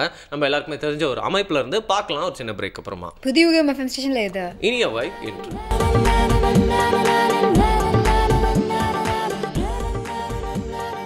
வெல்கம் பேக் புதிய யுகம் எஃப்எம் ஸ்டேஷனில் கேட்டுருக்கீங்க. இன்னும் இன்ட்ரு with me Anandhi and Varun. எனக்கு வந்து வேர்ல்ட் சூசைட் ப்ரிவென்ஷன் டே. அதை பற்றி நிறைய விஷயங்கள் நான் டீட்டெயிலாக பேச போகிறோம். ஓகே, முதல்ல அந்த தாட் எதுக்கு வரணும், அப்புறம் எதுக்கு அதை ப்ரிவென்ட் பண்ணணும். முதல்ல இந்த தாட்டே வராமல் வந்துட்டா அதுக்கப்புறம் அந்த ப்ரிவென்ட் பண்ணுறதுக்கான வேல்யூ இல்லாமல் போயிடும் அப்படின்னு சொல்லலாம் இல்லையா? ஆமாம், பட் இதை பற்றி நமக்கு டீட்டெயிலான விஷயங்கள் தெரியறதுக்காக தான் இன்றைக்கி நம்ம கூட யாருக்கு அப்படின்னா ஸ்னேஹா அப்படிங்கிற ஃபவுண்டேஷன் பற்றி எல்லாருக்குமே தெரியும். ஸோ அதோடைய ஃபவுண்டர் லக்ஷ்மி விஜயகுமார் அவர்கள் நம்ம கூட இருக்காங்க. வணக்கம். Exactly, thank you so much for coming ma'am. One of its kind அப்படின்னு சொல்லலாம். ஸ்னேஹா ஹெல்ப்லைனை பற்றி வந்து எல்லாருமே வந்து இந்த மாதிரி விஷயத்தில் வந்து எப்போவுமே ஹெல்ப் பண்ணுறதுக்கு இருக்க ஒரு விஷயமா எல்லாருமே தெரிஞ்சு வச்சுருக்காங்க. பட் இன்னும் அதை பற்றி அவேர்னஸ் எல்லாருக்கும் வரணுன்றதுக்காக தான் இன்றைக்கி நாங்கள் உங்களோட டைமை நீ கேட்டிருக்கோம். ஃபர்ஸ்ட் ஆஃப் ஆல் சூசைட் அப்படிங்கிறதெல்லாம் எப்படிலாம் ப்ரிவென்ட் பண்ணலாம் அப்படின்னு சொல்லுங்கள் மேம். அதாவது தற்கொலைங்கிறது எண்ணம் வந்து எல்லாருக்கும் வரக்கூடியது தான். அதாவது பார்த்தீங்கன்னாக்கா என்னடா வாழ்க்கை இருக்கிறதுக்கு போயிடலாம் அப்படிங்கிற எண்ணம் வந்து எப்போ வேணாலும் யாருக்கு வேணாலும் வரும். ஆனால் அந்த எண்ணம் வந்த உடனே சச்சா அப்படிலாம் யோசிக்கக்கூடாதுங்கிறது நமக்கு புல் பண்ணுறதுக்கு நிறைய ஃபேக்டர்ஸ் இருக்குது. நம்ம குடும்பம், நம்ம ஃப்ரெண்ட்ஸு, நம்ம வேலை, அந்த மாதிரி. பட் ஒன்றுமே இல்லாமல் எல்லாமும் உங்களை வந்து அழுத்தும் போது தற்கொலை வருது. எப்போதுமே பார்த்தீங்கன்னா தற்கொலைக்கு ஒரு காரணம் கிடையாது, பலவிதமான காரணங்கள் சேர்ந்து ஒருத்தரை அழுத்தும் போது தான் தற்கொலை வருது. அது வந்து நாங்கள் என்ன சொல்லுவோம்னாக்கா பயோ சைக்கோ சோஷியல் ப்ராப்ளம். அதாவது பயாலாஜிக்கலாக சில ஃபேக்டர்ஸ் இருக்குது. அதாவது சில பேருக்கு ஜெனட்டிக்காக அந்த குடும்பத்தில் தற்கொலைகள் வரக்கூடிய வாய்ப்பு இருக்குது. பிரெயினில் சில கெமிக்கல்ஸ் எல்லாம் கம்மியாக இருந்தானா தற்கொலை பண்ணக்கூடிய வாய்ப்பு இருக்குது. அப்புறம் சைக்கலாஜிக்கல் ஃபேக்டர்ஸ் அப்படின்னு சொல்லுவோம். சைக்கலாஜிக்கல் ஃபேக்டர்ஸ்னாக்கா அவங்க மன அழுத்த நோய், மனச்சிதைவு நோய், இல்லை குடிபோதையில் அந்த மாதிரி மன சம்பந்தமான பிரச்சனைகள் இருக்கிறவங்களுக்கு அதிகமான வாய்ப்பு இருக்குது.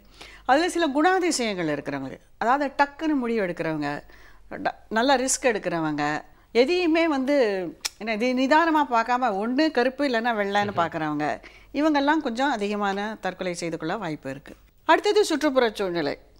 காதல் தோல்வி, எக்ஸாம் தோல்வி, பரீட்சை, பணம் இல்லை, கணவன் மனைவி தகராறு, இந்த மாதிரி வெளியுலக பிரச்சனைகள், இது எல்லாம் சேர்ந்து ஒருத்தரை அழுத்தும் போது தான் தற்கொலைகள் நிகழ்கிறது. ஸோ அதே மாதிரி இந்த ஃபேக்டரில் எதில் ஏதாவது ஒரு நம்ம சப்போர்ட் கொடுக்க முடிஞ்சானாக்கா தற்கொலைகளை தடுத்து நிறுத்த முடியும். ஓகே, ஸோ அதுக்காக தான் வந்து ஸ்னேஹா அப்படிங்கிற ஒரு அமைப்பு இருக்குது. ஸோ ஸ்னேஹா அப்படிங்கிற அந்த அமைப்பு பற்றி எங்களுக்கு கொஞ்சம் விவரமாக சொல்லுங்கள். ஸ்னேஹா வந்து நாங்கள் 1986 ஆரம்பித்தேங்க. அப்போ எப்படி ஆரம்பித்தேன்னு பார்த்தீங்கன்னாக்கா, நாங்கள் அப்போல்லாம் ஐம் மனோதத்துவ நிபுணர், ஐம் சைக்கியாட்ரிஸ்ட். புஸ்தகத்தெலாம் பார்த்தீங்கன்னாக்கா தற்கொலை செய்து கொள்கிறவங்களோட ஒரு ப்ரொஃபைல் அப்படின்னு பார்த்தீங்கன்னாக்கா, ஒரு வயதான குடிபோதைக்கு உட்பட்ட மன அழுத்தம் உடைய தனித்து வாழும் ஒரு வெள்ளை மனிதர் அப்படி தான் இருக்கா. எல்டர்லி ஒயிட் மேல் living alone having depression R alcoholism அப்படின்னு தான் படிச்சுட்டே வந்து எக்ஸாம்லலாம் அப்படி தான் எழுதுவோம். பட் ஆனால் நேரில் பார்க்கும்போது இந்தியாவில் அதுக்கும் சம்மந்தமே இல்லை. இங்கே தற்கொலை செய்தவர்கள் எல்லாரும் இளைஞர்கள், பெரிய மன அழுத்த நோயிலாம் இல்லை, ஒரு உணர்ச்சி வசப்பட்டு ஒரு ஒரு ஒரு முடிவெடுத்து செய்கிறாங்க. அப்படிங்கிறதுனால இதை பற்றி நான் ஒரு ஆராய்ச்சி எழுதி அது வியன்னாவில் ஒரு கான்ஃபரன்ஸில் ப்ரெசென்ட் பண்ணேன். அப்போது வந்து அங்கே யூரோப்லேயும் இங்கிலாண்ட்லேயும் இருக்கிற எல்லா தற்கொலை தடுப்பு நிறுவனங்களுக்கும் போய் பார்த்தும்போது, ஏன் நம்ம ஊரில் இது ஒன்றுமே இல்லையே, இதை நம்ம ஆரம்பிக்கணும் அப்படின்னு சொல்லிட்டு 1986 ஸ்னேஹாங்கிற அமைப்பை ஆரம்பித்தேன் சென்னையில். அப்போ பயங்கரமான எதிர்ப்பு, எல்லார்கிட்டேருந்தும் எதிர்ப்பு. முதல் எதிர்ப்பு என்னன்னாக்கா, எங்கள் ப்ரொஃபஷனல் சர்க்கிள்லையே நீ வாலண்டியர்லாம் வச்சுக்கிட்டு எப்படி பண்ண முடியும், இது வந்து ஒரு பெரிய சீரியஸ் விஷயம், நீ இப்போ கவுன்சிலர் அந்த மாதிரி யாராவது வச்சா தான் பண்ண முடியும், இல்லைனாக்கா நிறைய நாள் நீடிக்காது அப்படிங்கிற எண்ணம். ரெண்டாவது என்னன்னாக்கா, அப்போ வந்து மெட்ராஸ், இப்போ சென்னை, மெட்ராஸில் வந்து எல்லோரும் ரொம்ப கன்சர்வேட்டிவ், அப்படிலாம் வெளியில் வந்து பேச மாட்டாங்க, உங்கள்கிட்ட வந்து தற்கொலை இருக்குதுன்னு என்ன செய்வாங்களா அப்படிங்கிற ஒரு எண்ணம். மூணாவது, தற்கொலை நிஜமாகவே தற்கொலை எண்ணம் உள்ளவர்கள் உங்கள்கிட்ட கூட பேச மாட்டாங்க, அதனால் நீங்கள் உங்களால் தற்கொலையை தடுத்து நிறுத்த முடியாது அப்படிங்கிற இது. இந்த மாதிரி பயங்கர அப்போசிஷன் போது தான் நாங்கள் ஆரம்பித்தோம். கிட்டத்தட்ட 2 லட்சம் பேர் எங்களை தொடர்பு கொண்டு இருக்காங்க. ஒரு நாளைக்கு கிட்டத்தட்ட 20-30 பேர் எங்களை தொடர்பு கொள்கிறாங்க. அதுவும் தற்கொலை எண்ணம் உள்ளவர்கள் ஒரு 50% அதில் இருப்பாங்க. ஸோ அவங்கெல்லாம் தொடர்பு கொள்கிறாங்க. ஸோ எங்கள் ஃப்ரெண்ட்ஸு, அதாவது என்னுடைய மனோதத்துவ ஃப்ரெண்ட்ஸு வந்து இது நீடிச்சா இருக்க முடியாதுன்னு சொன்னவங்களே இப்போ அவங்க மனசை மாற்றிக்கிட்டு நீ ரொம்ப இது மாதிரி தான், இந்த மாடலில் தான் நம்ம பண்ணணும் அப்படின்னாங்க. எனக்கு தற்கொலைங்கிறது ஒரு சமூக பிரச்சனை, இது மனோதத்துவ பிரச்சனை மாத்திரம் இல்லை, சமூக பிரச்சனை. ஸோ சமூகமும் இதோடு சேர்ந்து இணைந்தால் தான் நம்ம தற்கொலையை தடுத்து நிறுத்தலாங்கிறதுனால தான் நாங்கள் இந்த மாடலில் ஆரம்பித்தோம். ஸோ தற்கொலை பண்ணணும்னு நினைக்கிறவங்க வந்து அந்த மாதிரி டைமில் கிரிட்டிக்கலாக ஒரு மிராக்கிள் மாதிரி டக்குன்னு உங்களுக்கு கால் பண்ணுறாங்க, அது ஒரு பெரிய டிசிஷன். அப்படிப்பட்ட டைமில் நீங்கள் எப்படி அவங்கக்கிட்ட பேசுகிறீங்க? பொதுவாக அந்த மாதிரி டைமில் ஒரு எக்ஸ்ட்ரீம் லைஃபே எடுக்கலாம் அப்படின்னு போயிட்டுருக்க அந்த டைமில் வந்து நீங்கள் பேசும்போது எப்படி பேசுவீங்க, அந்த முறை எப்படி இருக்கும் அப்படின்னு சொல்லுங்கள். அதாவது தற்கொலை என்ன காரணமாக இருந்தாலும் அந்த தற்கொலை செய்து கொள்ளணுங்கிற எண்ணம் வரும்போது அவங்களுக்கு வந்து ஒரு 3 உணர்ச்சிகள் இருக்கும். ஒன்று ஒரு தனிமை, எல்லாரும் இருந்தும் நம்ம தனிமையாக இருக்கிறோம் அப்படிங்கிற ஒரு ஃபீலிங். ரெண்டாவது நம்ம உணர்ச்சிகளையும் நம்ம எண்ணங்களையும் யாரும் புரிந்து கொள்ளலை அப்படிங்கிற ஒரு ஃபீலிங். மூணாவது பார்த்திங்கனாக்கா பெரும்பாலும் தற்கொலை செய்து கொள்வர்கள் சாகலாமா வேண்டாமா சாகலாமா வேண்டாமாங்கிற ஒரு தத்தளிப்பில் தான் இருப்பாங்க. ஸோ அந்த சமயத்தில் எங்களுக்கு அவங்க ஃபோன் பண்ணும்போது, அதாவது சூசைடு வந்து 3 கேரக்டர்ஸும். ஒன்று இட்ஸ் அன் இம்பல்ஸ், அந்த அந்த நேரத்தில் செய்யக்கூடிய உணர்ச்சி. ஸோ அந்த சமயத்தில் ஒருத்தர் ஒரு சப்போர்ட்டாக இருந்தானாக்கா அந்த உணர்ச்சியிலேருந்து அவங்க வெளியில் வந்துட முடியும். ரெண்டாவது நான் சொன்ன மாதிரி ஒரு 85% வந்து கேட்டிங்கனாக்கா பெரும்பாலும் சொல்லுவாங்க, நான் சாகணும் தாங்க இல்லை, என்னால் இப்படியே வாழ முடியலைங்க அப்படின்னு தான் சொல்லுவாங்க. இந்த சாகலாமா வேணாமாங்கிற ஒரு தத்தளிப்பிலேயே தான் இருப்பாங்க. ஸோ அந்த தத்தளிப்பில் இருக்கிற சமயத்தில் அவங்க உணர்ச்சிகள் வந்து ரொம்ப அதிகமாக இருக்கும். அதாவது எப்போதுமே தற்கொலை வந்து தனித்து சம்பவம் இல்லை, அது இன்னொருத்தரோடையும் சேர்ந்து சம்பவம். இன்னொருத்தர் மேலே கோபமும் அதிகமாக இருக்கும். ஸோ உணர்ச்சிகள் வந்து அப்படியே நம்ம ப்ரெஷர் குக்கர் மாதிரி இருக்கும்னு வச்சுக்கோங்க, அப்படியே வால்கானோ மாதிரி இருக்கும். ஸோ அப்போ வந்து நம்ம உணர்ச்சிகளை புரிந்து கொண்டு அவங்களோட பேசும்போது அவங்களோட உணர்ச்சிகள் குறைய ஆரம்பிக்குது. எப்போதுமே பார்த்திங்கன்னா நம்ம கோபமாகவோ வருத்தமாகவோ சோகமாகவோ இருக்கும்போது நம்ம எடுக்கிற முடிவுகள்லாம் எப்போதுமே தவறாக தான் இருக்கும். பட் அதுவே நம்ம நிதானமாக உட்காந்து யோசித்து செஞ்சானாக்கா அந்த முடிவுகள் கரெக்டாக இருக்கும். அதே மாதிரி தான் இங்கேயும் அவங்க வந்து அந்த உணர்ச்சி குழம்பிக்கிட்டு இருக்கிற சமயத்தில் நம்ம உணர்ச்சிகளை புரிந்து கொள்கிறதுக்கு ஒருத்தங்க இருக்காங்க, நம்மளையும் மதிக்கிறாங்க, நம்ம உணர்ச்சிகளில் அக்செப்ட் பண்ணிக்கிறாங்க. அப்படி இருக்கும்போது அவங்க பேசும்போது அவங்களோட தனிமை குறையிறதோடு அந்த உணர்ச்சிகளும் குறையிறது. பேச பேச பேச அந்த உணர்ச்சிகளும் குறையிறது. அந்த உணர்ச்சிகள் குறையும் போது அவங்களுக்கே ஓகே இதை தவிர வேறு என்ன செய்யலாம் அப்படிங்கிற ஒரு எண்ணம் வரும். நம்ம யாருக்கிட்ட உதவிக்கு போகலாங்கிற எண்ணம் வரும். அதை நாங்கள் என்கரேஜ் பண்ணுவோம். என்கரேஜ் பண்ணி அவங்க பிரச்சனைகளுக்கு அவங்களே ஒரு தீர்வு கண்டுபிடிக்கிற அளவுக்கு கொண்டு வந்துட்டு, ஆனால் அவங்களுக்கு வந்து ஒரு தற்கொலையை தவிர ஒரு ஆல்டர்னேட்டிவ் இருக்குது அப்படிங்கிற ஒரு நம்பிக்கை வந்துடுச்சுனாக்கா அந்த தற்கொலை எண்ணம் குறைஞ்சிரும். ஸோ இதுதான் எங்கள் பேசிக் பிரின்சிபிள். அதாவது ஸ்னேகாவோட பேசிக் பிரின்சிபிள் என்னன்னாக்கா ஃபஸ்ட்டு அக்செப்டன்ஸ். அதாவது எத்தரப்பட்ட மனிதர்களாக இருந்தாலும் அவங்கள முழுமையாக ஏற்றுக்கொள்கிறது. உதாரணமாக சொன்னீங்கன்னாக்கா இப்போது ஆரம்பிக்கிற சமயத்தில் ஒரு வந்து பிச்சை எடுக்கிறவர் வந்து வந்தார். ஏதோ நாங்கள் வந்து பணம் கொடுக்குற மாதிரி நினச்சிக்கிட்டு வந்தார். எங்கள் வாலண்டியர் உட்கார வச்சு, இல்லைங்க நாங்கள் இந்த மாதிரி தற்கொலை தடுப்பு நிறுவனம், உங்கள் உணர்ச்சிகளை புரிந்து கொள்கிறோம், அந்த மாதிரி எங்கள் ஆர்கனைசேஷனோட பிரின்சிபலை பற்றி விளக்கினார். அது அவர் சொல்லி முடிக்கிறதுக்கு முன்னாடி அவர் எழுந்து கை கூப்பிட்டு, முதலாக என்னை மனிதனாக மதித்து ஒரு சேரில் உட்கார சொன்னீங்க, நீங்கள் எனக்கு பணம் கொடுக்காதீங்க அப்படின்ட்டு போயிட்டார். அது மாதிரி எப்படிப்பட்ட மனுஷங்களாக இருந்தாலும் அவங்க ஒரு மனிதர், அவருக்கு ஒரு மரியாதை கொடுக்கணும், அவங்கள முழுமையாக ஏற்றுக்கொள்ளணுங்கிற மனப்பாங்க முதல்ல, அந்த உணர்வுகளுக்கு ஒரு மரியாதை கொடுக்கணும் அப்படிங்கிறது ஃபஸ்ட்டு அக்செப்டன்ஸ். எப்படிப்பட்ட ரெண்டாவது கான்ஃபிடென்ஷியாலிட்டி. நீங்கள் ஸ்னேகாவில் என்ன பேசினாலும் அது வேறு யாருக்கும் வெளியில் சொல்ல மாட்டோம். ஸோ அதனால் நிறைய பேர் வந்து வேறு பேர் சொல்லிட்டு கூப்பிடுவாங்க. எத்தனையோ பலதரப்பட்ட, நான் இப்போ அவங்க பேர்லாம் சொன்னீங்கன்னாக்கா நீங்கள் இவங்களா கூப்பிட்டாங்க அப்படின்னு நீங்கள் ஆச்சரியப்படுவீங்க. அப்படிப்பட்டவங்க எப்படிப்பட்டவங்களாக இருந்தாலும், அது ஏழையாக இருந்தாலும் சரி, பணக்காரர்களாக இருந்தாலும் சரி, அதிகமான படித்தவராக இருந்தாலும் சரியும் படிக்காதவர்களாக இருந்தாலும் சரி, யாராக இருந்தாலும் அவங்களோட கம்ப்ளீட்டாக கான்ஃபிடென்ஷியலாக வச்சுருப்போம். ரெண்டாவது அவைலபிலிட்டி, 24 hours நாங்கள் எப்போதும் இருக்கிறோம். அதோடு வந்து இந்த மாதிரி எம்பத்தட்டிக் அண்டர்ஸ்டாண்டிங், அவங்களோட உணர்ச்சிகளை புரிந்து அவங்களுக்கே அவங்க பிரச்சனையை சமாளிக்கக்கூடிய ஒரு வழியை வகுத்து கொடுக்குறோம். இப்படி தான் நாங்கள் தற்கொலைகளை நிறுத்துகிறோம். நைஸ். இப்போ லக்ஷ்மி மேம் வந்து இதை பற்றி நிறைய விஷயங்கள் பேச எனக்கு ஞாபகம் வருது என்ன அப்படின்னா, ஒன்ஸ் வந்து எனக்கு லைட்டெல்லாம் கொஞ்சம் பெருசாக ஒரு ஆக்சிடென்ட் நடந்துச்சு. ஓகேவா, எனக்கு என்ன இருக்குல்லையே வாழ்க்கையில் பயம்னா ஊசி போடுறது தான் எனக்கு பயம். காய்ச்சல்லாம் எதுக்குனாலும் டாக்டர்கிட்ட போகக்கூடாது, எனக்கு ஊசி போட்டுறாங்க, அதுதான் பயம் இருக்குல்ல. ஆனால் ஹாஸ்பிட்டல் அட்மிட் ஆனப்போ சாப்பாடுலாம் எதுவும் கிடையாது, ஒன்லி ஊசி. அதனால காலையில் 3 ஊசி, மத்தியானம் 3 ஊசி, நைட்டு 3 ஊசி, இப்படி தான் போட்டிருந்தாங்க. ஓகே, கடைசியில் பார்த்து எனக்கு அந்த ஊசி மேலே இருந்தது பயமே போயிடுச்சு. ஓகே, அதுக்கப்புறம் என்ன வெயிட் பண்ணிருந்துச்சுன்னா ஆப்ரேஷன். ஆஹா, இது ஊசியே பரவாயில்லையே வந்து வெயிட் பண்ணுறேன். அப்போ தான் அவன் டேட்டோ இந்த மாதிரி எதாக இருந்தாலும் இதுவும் கடந்து போகணும்னு விட்டுறேன். நாளைக்கு மதியம் எப்படி கொஞ்சம் யோசிச்சு போயிருந்தா, ஆமாம் நாளைக்கு மதியம் ஆப்ரேஷன் முடிஞ்சிடும், அப்போ நாளைக்கு மதியம் எல்பி நார்மல் இல்லை அப்படின்னா, ஆமாம் ஆஃப்கோர்ஸ் எல்பி நார்மல். ஸோ அவ்வளோதான், அந்த நாளைக்கு ஒரு ஹாஃப் டே நடக்க போகிற விஷயத்தை தான் நீ இவ்வளோ நேரம் ஃபீல் பண்ணிருக்கேன் அப்படின்னாங்க. தென் ஓகே, அப்போ நாளைக்கு மதியத்தை பற்றி யோசிச்சு பாரு. இப்போலாம் என்னன்னா, நாளைக்கு இந்த பிரச்சனை இருக்குன்னா அடுத்த வாரம் இதே நான் என்ன பண்ணிட்டு இருப்பேன் அப்படின்னு யோசிச்சா LP okay.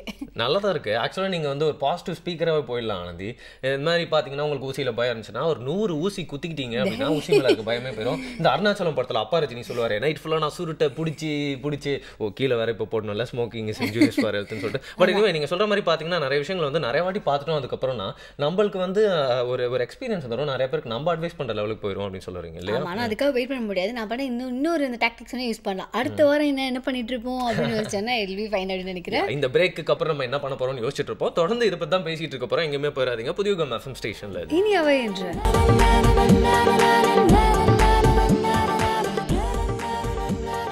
Welcome back again. இனியவா நிகழ்ச்சி புதிய யுகம் எஃப்எம் ஸ்டேஷனில் எல்லாருமே என்ஜாய் பண்ணிருக்கீங்க. இன்னைக்கு வந்து பார்த்தீங்கன்னா வேர்ல்ட் சூசைட் ப்ரிவென்ஷன் டே அப்படிங்கிறனால இன்னைக்கு நாங்கள் கொஞ்சம் கம்மியாக பேசலாம்னு இருக்கோம் இல்லையா? இல்லை, அந்த மாதிரிலாம் பேச மாட்டோம் இல்லையா, அந்த அளவுக்கு நம்ம யாருமே வாய்ப்பே கொடுக்க மாட்டோம் இல்லையா. ஸோ காரணம் என்ன அப்படின்னா, இந்த எல்லா இமோஷன்ஸும் வந்து செம்ம இன்ட்ரெஸ்டிங்கான விஷயங்களா. எப்படி வந்து இந்த டேஸ்ட்டில் வந்து எல்லா டேஸ்ட்டும் வந்து நீங்கள் அனுபவிக்கணும் அப்படின்னு சொல்லுவாங்க. லைக் கசப்பு கூட அதை நீங்கள் ரசிச்சு சாப்பிட்டீங்கன்னா இட்ஸ் சம்திங் டிஃப்ரெண்ட் அப்படிம்பாங்க. ஸோ அதே மாதிரி அடிக்கடி அந்த பயம் அப்படிங்கிறது இருக்கணுமா, அந்த அட்ரினல்லாம் ரஷ் இருக்கணுமா. ஸோ அடிக்கடி அந்த ஆங்கர் எல்லாமே வந்து ஒரு அளவுக்கு பாசிட்டிவாக யூஸ் பண்ணி it is all really good அப்படின்னு நான் கேள்விப்பட்டேன். சூப்பர், கரெக்டான ஒரு எக்ஸாம்பிள் தான் சொல்லியிருக்கேன். இப்போ நம்ம பேரண்ட்ஸே பார்த்தீங்கன்னா குழந்தைங்களுக்கு கசப்பு பிடிக்கலன்னு சொன்னால் அந்த கசப்பு அவங்களோட உணவில் ஆட் பண்ணுறதே இல்லை, கசப்பும் கொடுத்து பழக்கணும். அப்போ தான் வந்து வாழ்க்கையில் வந்து எப்பவுமே காம்படேட்டிவாக ஃபர்ஸ்ட் ரேங்க் மட்டுமே நீ வாங்குறதுக்கு பிறந்தோம் அப்படின்னு இல்லாமல் ஃபெயில் ஆகிறதுக்கும் உனக்கு ஒரு வாய்ப்பு இருக்குடா அப்படின்னு சொல்லிட்டு ரியாலிட்டியை சொல்லிட்டோம் அப்படின்னா லைஃப் ஈஸியாக ஃபேஸ் பண்ணலாம். நிறைய விஷயங்கள் புரிஞ்சுட்டு இருக்கோம். தொடர்ந்து பேசலாம். அதாவது ஒரு காலத்தில் வந்து இது மட்டும்தான் காரணமாக இருந்தாலும் தெரியாது, பட் பெரும்பாலான மக்கள் சொன்ன விஷயங்கள் இதுதான். அது ரொம்ப தனிமைப்பட்ட மாதிரியே இருக்கும் அப்படிங்கிற மாதிரியான விஷயங்கள். பட் ஆனால் இப்போது இது மட்டுமே காரணம் இல்லாமல் வேறு ஏதேதோ காரணங்கள்லாம் முளைச்சிருக்கு அப்படின்னு சொல்லலாம். ஏன்னா காலப்போக்கில் எப்படி எல்லா விஷயங்களையும் மாற்றங்கள் வந்திருக்கோ அதே மாதிரி சூசைட் பண்ணுறதுக்கான காரணங்களையும் மாற்றங்கள் வந்திருக்கு. அதை நீங்கள் எப்படி பார்க்குறீங்கன்னு சொல்லுங்கள். அதாவது காரணங்கள் பார்த்தீங்கன்னாக்கா 20 வருஷத்துக்கு முன்னாடி பார்த்தீங்கன்னா இன்டர்பர்சனல் ப்ராப்ளம்ஸ், இப்போவும் பார்த்தீங்கன்னா இன்டர்பர்சனல் ப்ராப்ளம்ஸ் தான். அதாவது ஒருத்தருக்கு ஏற்படக்கூடிய மனப்பிரச்சனைகள், மனத்தாங்கல்கள். முன்னாடி பார்த்தீங்கன்னா பெரும்பாலும் வந்து மாமியார் மருமகள், கணவன் மனைவின்னு. இப்போ பார்த்தீங்கன்னா கணவன் மனைவி, பாய் ஃப்ரெண்ட் கேர்ள் ஃப்ரெண்ட், ஃப்ரெண்ட்ஸுக்குள்ள இந்த மாதிரி பிரச்சனைகள், இந்த அஃபேர்ஸ்லாம் ஜாஸ்தி ஆகிட்டு இருக்கு. இப்போது அவங்களோட இருக்கிற பிரச்சனைகள், இது மாதிரி அதாவது மனிதர்களுக்குள்ளே இருக்கிற பிரச்சனைகள் தான் இப்போவும் அதிகம். ஆனால் எப்படிப்பட்ட மனிதர்களோட நமக்கு பிரச்சனைகள் வருதுங்கிறதா காலப்போக்கில் மாறிக்கிட்டு இருக்கு. ரெண்டாவது பார்த்தீங்கன்னாக்கா நம்ம நாட்டில் பார்த்தீங்கன்னாக்கா எப்போதுமே வந்து தற்கொலை வந்து பெரும்பாலும் இளைஞர்கள் தான். கிட்டத்தட்ட 65% தற்கொலைகள் வந்து 40 வயசுக்கு 44 வயசுக்கு உட்பட்டவர்கள் தான் செய்து கொள்கிறாங்க. ஸோ இதனால் என்னென்னாக்கா வீட்டுக்கு மாத்திரம் நஷ்டம் இல்லை, நாட்டுக்கும் நஷ்டம். ஏன்னா ப்ரொடக்டிவ் லைஃப்பில் நம்ம அவ்வளோ பேரை நம்ம லூஸ் பண்ணுறோம். நம்ம NCRB ஸ்டாட்டிஸ்டிக்ஸ் பிரகாரம் பார்த்தீங்கன்னாக்கா இந்தியாவில் போன வருஷம் வந்து கிட்டத்தட்ட 1,35,000 பேர் தற்கொலையால் எழுதியிருக்காங்க. பட் ஆக்சுவலாக நாங்கள் இந்த உலக சுகாதார மையம் வந்து போன வருஷம் வேர்ல்ட் சூசைட் ரிப்போர்ட்னு ரிலீஸ் பண்ணோம். அதில் பார்த்தீங்கன்னா இந்தியா தான் அதிகமாக 2,50,000 பேர் இறந்துருக்காங்க அவங்க எஸ்டிமேட். ஸோ இவ்வளோ பெரியவங்க, இவ்வளோ கிட்டத்தட்ட 250,000 வந்து இளைஞர்கள், அதுவும் இளம் பெண்கள், இளம் ஆண்கள் இறக்கிறதுனால நம்ம நாட்டுக்கு பெரிய இழப்பு. அது யங் கண்ட்ரி. ஏன் இளைஞர்கள் அதிகமாக? அதில் பார்த்தீங்கன்னாக்கா இளம் பெண்கள் எடுத்துக்கிட்டானாக்கா 29 வயசுக்குள்ளே பார்த்தீங்கன்னாக்கா பெண்கள் வந்து ஆண்களை விட அதிகம் தற்கொலை. 30 வயசுக்கு அப்புறம் பார்த்தீங்கன்னாக்கா பெண்களோட தற்கொலை வந்து 50% குறைஞ்சிடுது. ஆனால் ஆண்களோட தற்கொலை ரேட்டு அப்படியே நிற்கிறது. ஏன்னா 30 வயசுக்குள்ளே பார்த்தீங்கன்னா பெரும்பாலான இந்திய பெண்கள் வந்து கல்யாணம் செஞ்சுருவாங்க, அது ஒரு குழந்தை வந்துடும். ஸோ எவ்வளோ கஷ்டம் இருந்தாலும் ஒரு குழந்தை இருந்தால் அந்த குழந்தைய பார்த்துக்கணுங்கிற ஒரு பொறுப்பு இருக்கிறதுனால பெண்களோட தற்கொலைகள் குறையும். Reason to live.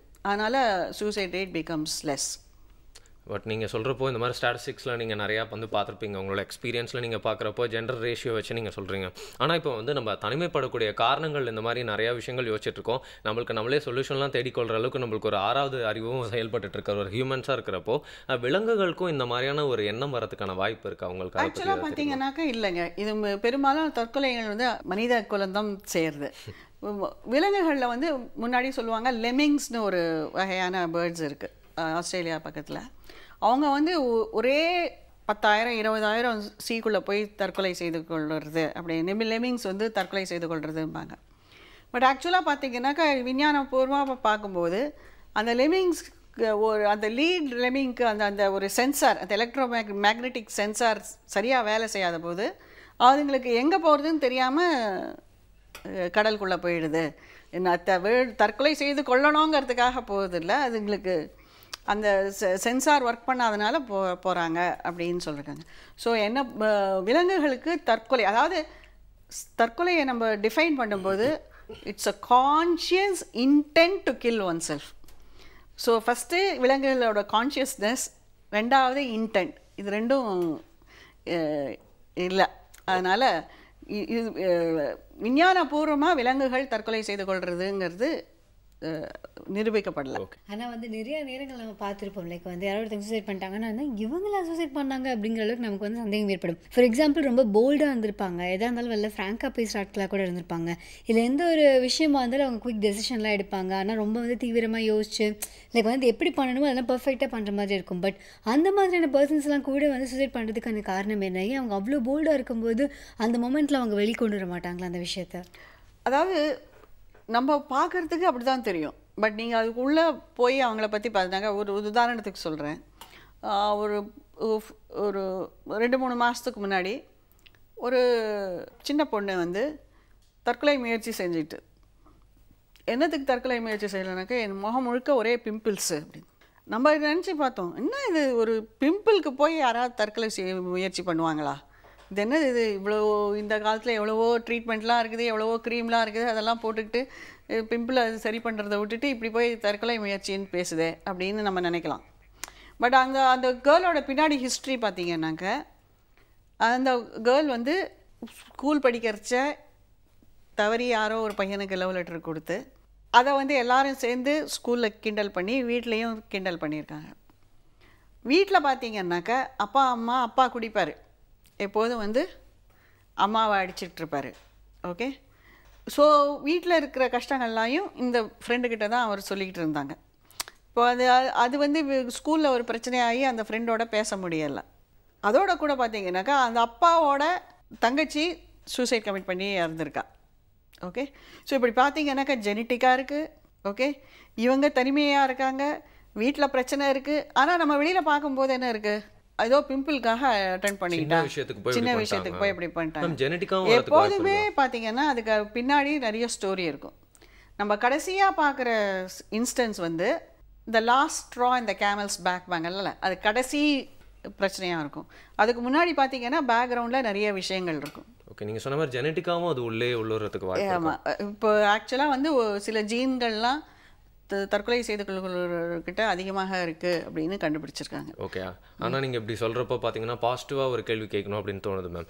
சில ரீசனுக்காக வந்து பார்த்தீங்கன்னா ஒரு தற்கொலை எண்ணத்துக்கு போயிட்டு நிறைய மனிதர்கள் அவங்களே அதை மாற்றிக்கிறதுக்கு உண்டான ஒரு வாய்ப்பு இருக்கும். பொதுவாக அவங்க லைஃப்பில் வரக்கூடிய ஒரு விஷயமா கூட இருக்கலாம், ஒரு பெரிய வேலையாக இருக்கலாம், டக்குன்னு அவங்க எதிர்பார்க்காத டைமில் கிடைக்கிறது, இல்லை ஒரு நல்ல லைஃப் பார்ட்னராக இருக்கலாம், இல்லை புது ஃபோன் கூட வாங்கியிருக்கலாம், அதனால கூட தற்கொலை எண்ணம் வந்து போயிருக்கலாம். ஏன்னா ஹியூமன்ஸ் வந்து பார்த்தீங்கன்னா இப்போ அவங்களோட டிசைர் வந்து எந்த அளவுக்கு பெருசாக இருக்குது சின்னதாக இருக்குன்னு அந்த விஷயத்தை வச்சு டிசைட் பண்ண முடியாமல் இருக்கும். ஸோ இந்த மாதிரி விஷயங்கள் வந்து அவங்களோட லைஃபே மாற்றுறதுக்கு வாய்ப்பு இருக்கும் அந்த எண்ணத்தையே.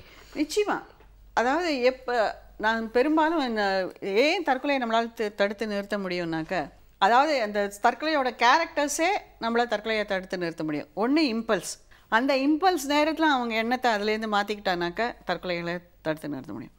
ரெண்டாவது இந்த ஆம்பிவேலன்ஸ். ஸோ அந்த சமயத்தில் வாழணுங்கிற நம்பிக்கைக்கு ஏற்படுறதுக்கு ஒரு சின்ன மாறுதல் ஏற்பட்டால் கூட தற்கொலைகளை தடுத்து நிறுத்த முடியும்.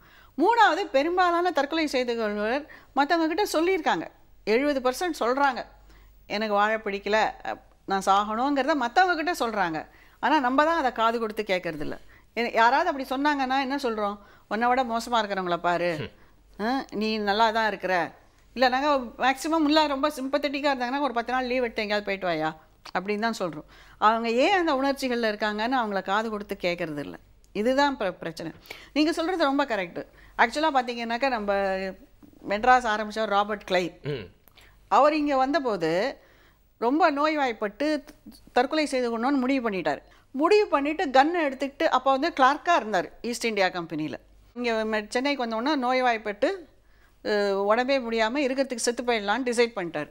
ஸோ கம்பெனி கொடுத்த பிஸ்டல் எடுத்து 2 தடவை சுட்டார், 3 தடவை சுட்டார், சுடவே இல்லை. என்ன இது இந்த பிஸ்டல் கூட எனக்கு வேலை செய்ய மாட்டேங்கிறது, என்ன ஜன்னல் வழியாக சுட்டார். அப்போ குண்டு பாந்துச்சு. ஒரு நிமிஷம் யோசிச்சார். 4 தடவை நான் என்னை வச்சு சுட பார்த்தேன், சுடவே இல்லை. இப்போ போய் சுடுறதுனாக்கா கடவுள் என்னை வாழணும்னு தான் நினைக்கிறாரு போல இருக்குன்னு அந்த கன்னை வச்சார். அதுக்கப்புறம் தான் அவர் சார் ராபர்ட் கிளைவ் ஆனார். ஸோ அந்த ஒரு நிமிஷத்துலேருந்து வெளியே வந்து இப்போ இவ்வளோ சக்ஸஸாக இருக்கிறவங்க எவ்வளவோ பேர் இருக்காங்க.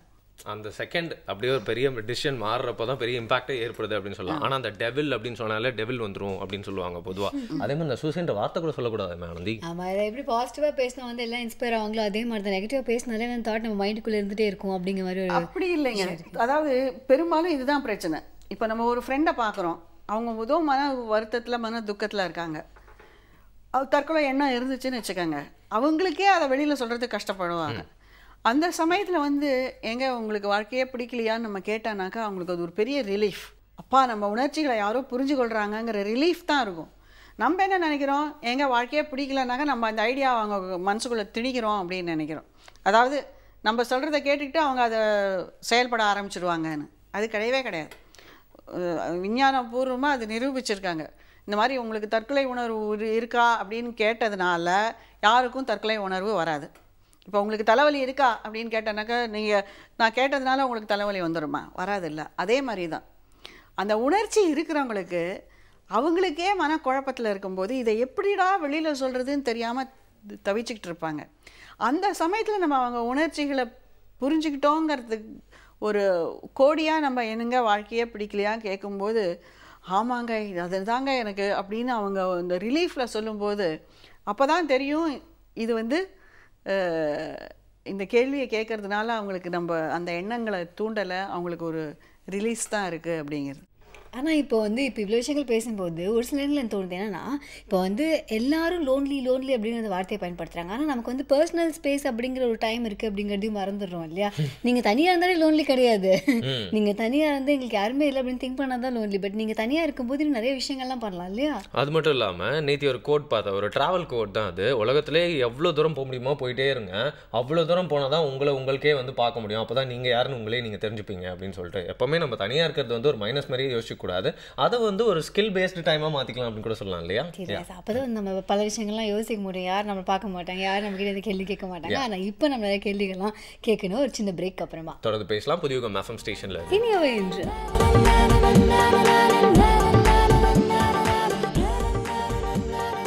Welcome back again. இனியவை என்ற நிகழ்ச்சி புதிய FM ஸ்டேஷனில் எல்லாருமே தொடர்ந்து கேட்டு என்ஜாய் பண்ணிருக்கீங்க. ஒரு வாட்டி ஒரு டீச்சர் பார்த்தாங்கன்னா ஒரு லைன் போட்டு அதுக்கப்புறம் ஒரு ஆரோ, அப்வர்டு ஆரோ போட்டு வாழ்க்கையில் முன்னேறது அப்படி மேலே போகிறது அப்படி அப்படின்னு சொல்லிட்டு சொல்லி கொடுத்துட்டே இருந்தாராம். அப்போது அந்த டீச்சர் எல்லாத்தையும் சொல்லி கொடுத்துட்டு அதுக்கப்புறமா போயிட்டோன்னே அந்த மாணவன் சொன்னாராம், பாரு வர நம்ம சார் ஒரே மாதிரியே செஞ்சுட்டு இருக்காரு, ஒரே மாதிரியே சொல்லி கொடுத்துட்ருக்காரு, எப்போவுமே மேலே போகிறதுக்கு ஒரு வாய்ப்பு இருக்குது அப்படின்னு சொன்னார், கீழே போகிறதுக்கும் ஒரு வாய்ப்பு இருக்கா அப்படின்னு சொல்லிட்டு அந்த லைனில் கீழே டவுன்வர்ட்ஸ் ஒரு ஆரோ போட்டு போயிட்டானா. ஸோ அது விளையாட்டாக சொல்லிட்டு போன ஒரு விஷயம் இருந்தாலும் லைஃப்ல உண்மையா நடக்கிற விஷயம். அப்படிதான் நம்மளோட லேர்னிங்கும் இருக்கணும் அப்படின்னு எடுத்துக்கலாம் இல்லையா?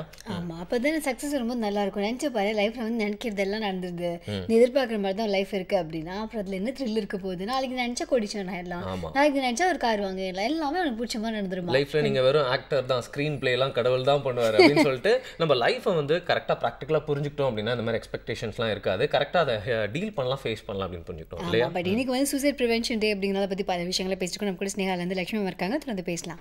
ஆனால் மேம் இப்போ நிறைய பேர் நீங்கள் பார்த்துருப்பீங்க, எவ்வளோ பேர் வாலண்டியர் பண்ண ட்ரை பண்ணியிருப்பாங்க, நிறைய பேர் பேசுறதுக்கு ட்ரை பண்ணியிருப்பாங்க. ஆனால் நீங்கள் சில பீப்புள் தான் ஃபில்டர் பண்ணி எடுத்திருப்பீங்க.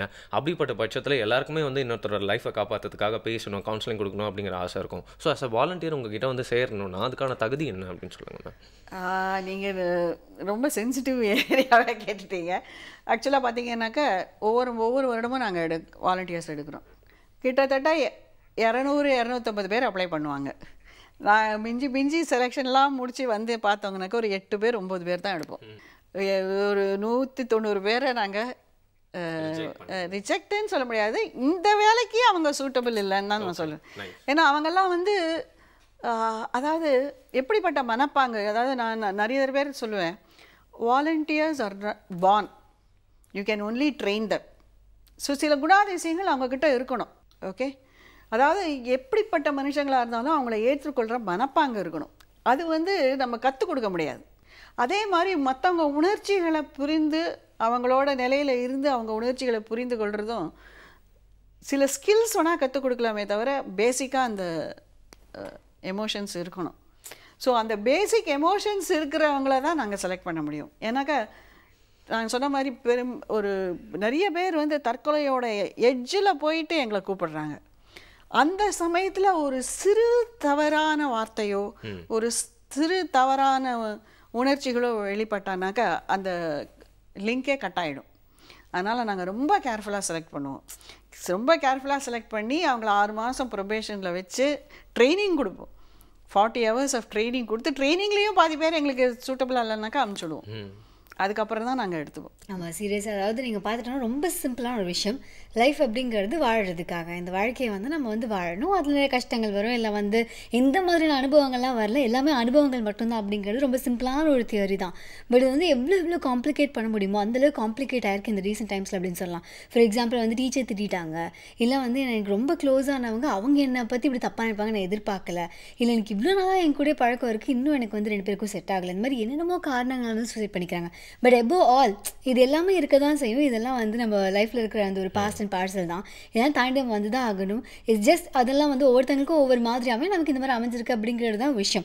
ஸோ இந்த லைஃப் அப்படிங்கிறது செலிப்ரேட் பண்ண வேண்டிய ஒரு விஷயம் அப்படிங்கிறது சொல்லித்தரதுக்கான டீச்சர்ஸ் இப்போ கம்மியாயிட்டாங்களா? லைக் வந்து நம்ம சுற்றி இருக்கவங்க வந்து லைஃப்பை கொண்டாடணும், பேரண்ட்ஸும் வந்து நீ படிக்கிற அதெல்லாம் ஓகே, ஆனால் நம்ம 3 பேர், நான் உன் அப்பா, நான் உன் அம்மா, நீ வந்து என்னோடய குழந்தை, நம்ம வந்து ஒரு ஃபேமிலி அப்படிங்கிற அந்த ஒரு பாண்ட்லாம் எக்ஸ்பிளைன் பண்ணுறதுக்கு இப்போ தவறிட்டாங்கன்னு நினைக்கிறீங்களா? அதாவது பார்த்தீங்கன்னாக்கா இப்போ ஒரு நிச்சயமாக இப்போ இருக்கிற இது பார்த்தீங்கன்னாக்கா ஏமாற்றத்தை தாங்க கொள்ளும் சக்தி யாருக்கும் குறைஞ்சி போச்சு. இப்போ ரீசெண்டாக ஒரு பொண்ணு வந்தாங்க, தற்கொலை முயற்சி செஞ்சுக்கிட்டு. என்னன்னாக்கா ஸ்கூல் ஃபஸ்ட்டு, டென்னிஸ், பரதநாட்டியம் எல்லாத்துலேயும் வந்தாங்க. அவங்க அப்பா அம்மா டாக்டர்ஸ். ஸோ இவங்களும் டாக்டர் படிக்கணும்னு நினச்சாங்க.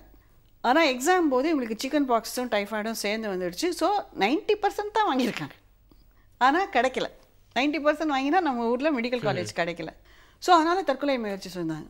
அந்த பொண்ணு சொல்லிச்சு, எங்கள் அப்பா வந்து எப்படி நல்லா டென்னிஸ் ஆடணும்னு சொன்னாங்க, எங்கள் அம்மா எப்படி அழகாக பரதநாட்டியம் ஆடணும் பெஸ்ட்டாக அப்படின்னு சொன்னாங்க, டீச்சர் எப்படி ஃபஸ்ட் ரேங்க் வாங்கணும்னு சொன்னாங்க, ஆனால் யாருமே தோல்விகளை எப்படி சந்திக்கிறதுன்னு சொல்லித்தரல டாக்டர்னாங்க. ஸோ இப்போ நம்ம குழந்தைங்களுக்கு வந்து பார்த்திங்கனாக்கா ஏற்றத்தை பற்றி தான் சொல்லித்தரோமே தவிர தாழ்மை வரும்போது நம்ம எப்படி சமாளிக்கணும் அப்படிங்கிறத கற்றுக் கொடுக்கறதில்ல. அதாவது லைஃப்பில் வந்து சக்ஸஸ்ஃபுல்லாக இருக்கிறவங்கள பார்த்தீங்கன்னாக்கா அவங்க சக்ஸஸை எப்படி சமாளித்தாங்கன்னு கிடையாது, அவங்க ஃபெயிலியரை எப்படி சமாளிச்சுட்டு மேலே வந்தாங்கங்கிறது தான் சக்ஸஸ் ஆகிறாங்க. அதை நம்ம சொல்லித்தரது இல்லை. ரெண்டாவது பார்த்திங்கனாக்கா இந்த ஜெனரேஷன் பார்த்திங்கனாக்கா நினச்சது உடனே நடக்கணும். ஏன்னா உலகம் அப்படி மாறிப்போச்சு. Instant coffee, instant message, instant love, instant hate எல்லாமே. அது மாதிரி இருக்கும்போது கிடைச்சது உடனே கிடைக்கலன்னாக்கா அவங்களால இருக்க முடியல. ரெண்டாவது பார்த்திங்கனாக்கா இந்த நெட்வொர்க்ஸ். இப்போ பார்த்திங்கனாக்கா பக்கத்து வீட்டில் இருக்கிற பையன்கிட்டையோ பக்கத்து வீட்டில் இருக்கிற ஃப்ளாட்டில் இருக்கிற பொண்ணுக்கிட்டேயோ பேசுகிறத விட virtual friends and social networks தான். சோஷியல் நெட்வொர்க் ஓரளவுக்கு இது தான். பட் பார்த்திங்கனாக்கா 1000 சோஷியல் வெர்ச்சுவல் ஃப்ரெண்ட்ஸ் இருக்கலாம். இப்போ நீங்கள் கீழே விழுந்து அடிபட்டும் போது ஒரு தண்ணி கொடுக்கறதுக்கு உங்களுக்கு ரியல் ஃப்ரெண்டு பக்கத்தில் இருக்கணும். ஓகே, பட் அந்த ரியல் ஃப்ரெண்டுக்கு முக்கியத்துவம் கொடுக்காம நம்ம எல்லோரும் நம்ம வெர்ச்சுவல் ஃப்ரெண்ட்ஸுக்கு தான் முக்கியத்துவம் கொடுத்துட்ருக்கோம். ஸோ அதில் என்னன்னாக்கா இப்போ ஒரு ஃப்ரெண்டு அங்கே கமெண்ட் அடித்தது உங்களுக்கு பிடிக்கலனாக்கா டப்புன்னு டெலீட்னு பண்ணிடலாம், அந்த ஃப்ரெண்டு வேணான்னு டிசைட் பண்ணலாம். ஆனால் அவங்க பக்கத்து வீட்டு பையனை வேணான்னு நீங்கள் சொல்ல முடியுமா? இல்லை அவங்க கூட பிறந்த அண்ணன் தம்பியை வேணான்னு சொல்ல முடியுமா? முடியாது. ஸோ அது மாதிரி இப்போ பார்த்தீங்கன்னாக்கா அதாவது கம்யூனிகேஷன் சிஸ்டம்ஸ் எல்லாம் இம்ப்ரூவ் ஆகிருக்கு, ஆனால் கம்யூனிகேஷன் குறைஞ்சிருச்சு. ஏன்னா கம்யூனிகேஷன்னா என்னோட கண்ட்ரோலில் தான் இருக்கணும் கம்யூனிகேஷனுங்கிற எண்ணம் வந்துடுச்சு. ஸோ மற்றவங்களுக்குங்கிற ஒரு ஸ்பேஸ் கொடுக்கறது குறைஞ்சி போச்சு. ஏன் ஃப்ரெண்டு ஃபோன் பண்ணான்னா மெயில் அனுப்புகிறேன், நான் இப்போ பிஸியாக இருக்கேன் அப்படின்னு சொல்லிடுறோம். அவங்க ஏன் இப்போ ஃபோன் பண்ணுறாங்க, என்ன விஷயம், அது ஒரு 2 நிமிஷம் பேசுறதுக்கு நமக்கு டைம் இல்லை. எனக்கு எப்போ ஃப்ரீயாக இருக்கோ நான் அப்போ உனக்கு மெயில் அனுப்புகிறேன், எனக்கு எப்போ ஃப்ரீயாக இருக்கோ.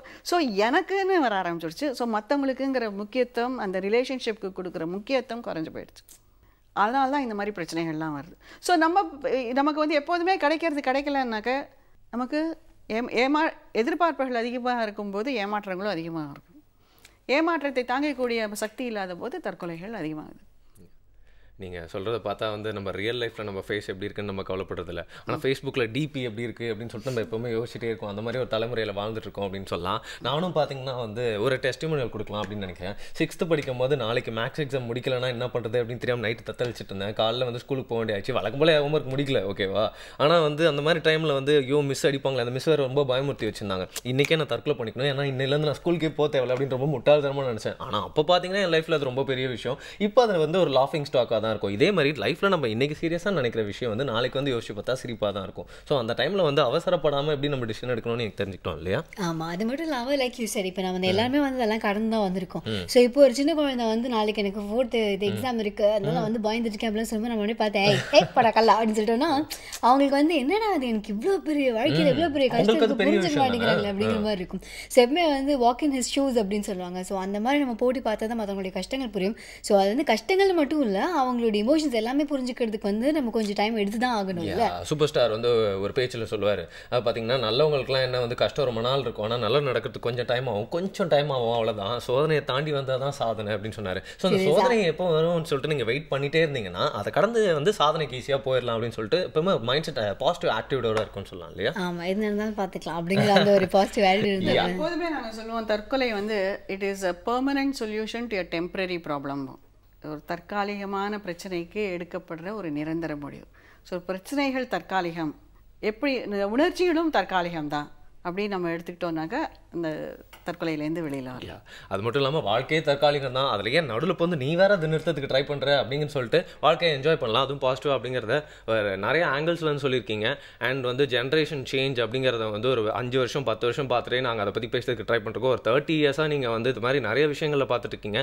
இன்டீரியராக நடந்துட்டு இருக்க நிறைய விஷயங்கள் வந்து நிறைய பேர் தெரியாத விஷயங்கள்லாம் இன்றைக்கி பேசியிருக்கீங்க அப்படின்னு சொல்லலாம். ஸோ நீங்கள் சொன்ன பாயிண்ட்ஸ்லாம் வந்து பார்த்தீங்கன்னா வந்து ஏதோ ஃப்ரெண்டு கிட்ட கேள்விப்பட்ட மாதிரி இல்லை. இது வந்து சொசைட்டியில் வந்து நிறைய இடங்களில் நடக்கிற வந்து பேசப்படாத பிரச்சனைகள்லாம் இன்னைக்கு பேசின மாதிரி இருந்துச்சு அப்படின்னு சொல்லலாம். Thanks for your time. Thank you so much. Okay, இன்னைக்கு நமக்காக இது இருக்குன்னா www.iasp.info.